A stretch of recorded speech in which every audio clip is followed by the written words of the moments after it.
Welcome to News Brief on Global Television, coming to you live from the nation's capital, Abuja.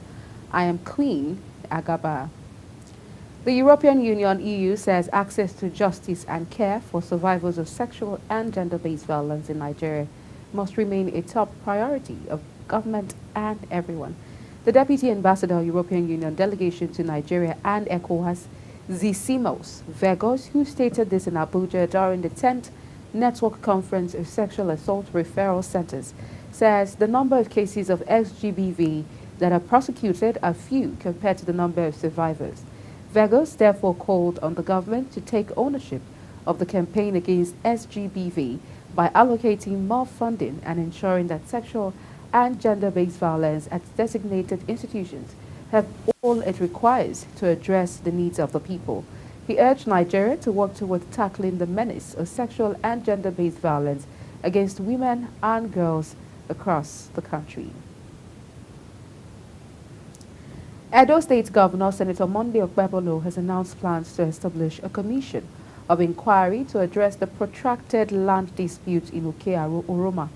The decision follows years of tensions in the area after the previous administration, led by Governor Godwin Obaseki, demolished houses in the community, claiming the land belongs to the state.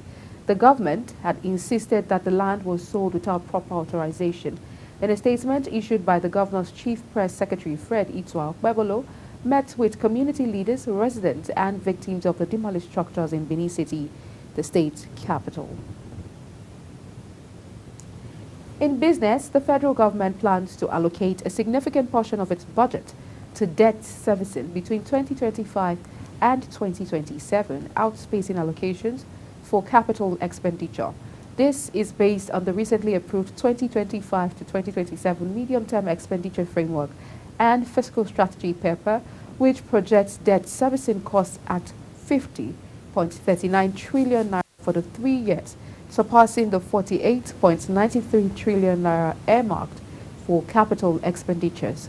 The rising debt servicing costs, which are expected to grow by 26.7% from 15.38 trillion naira in 2025 to 19.49 trillion naira in 2027, pose concerns about fiscal sustainability.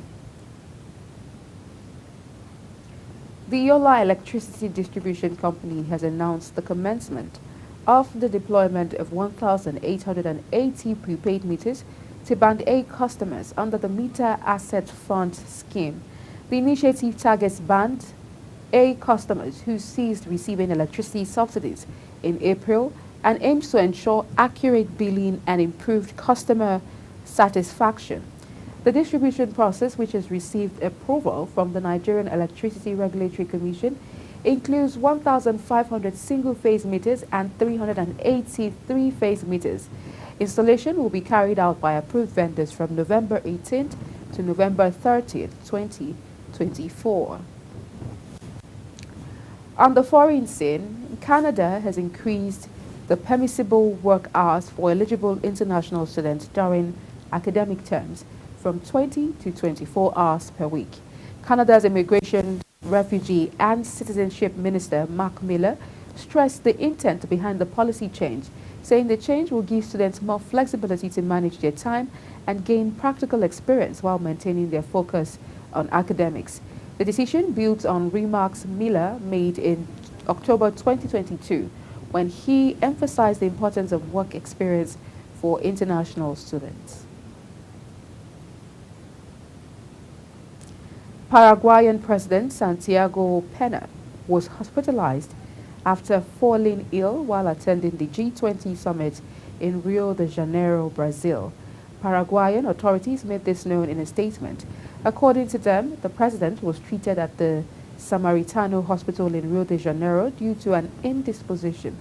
46-year-old Peña was taken to the Samaritano Hospital in the Botafogo neighborhood for treatment after experiencing what officials described as a malaise in the afternoon. In a medical bulletin, the hospital stated that Peña underwent diagnostic tests and his condition was later described as stable.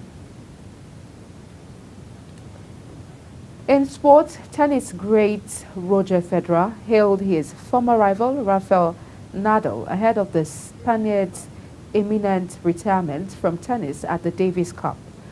Federer wrote on social media platform X saying Rafael has had an incredible run, including the historic 14 French Opens.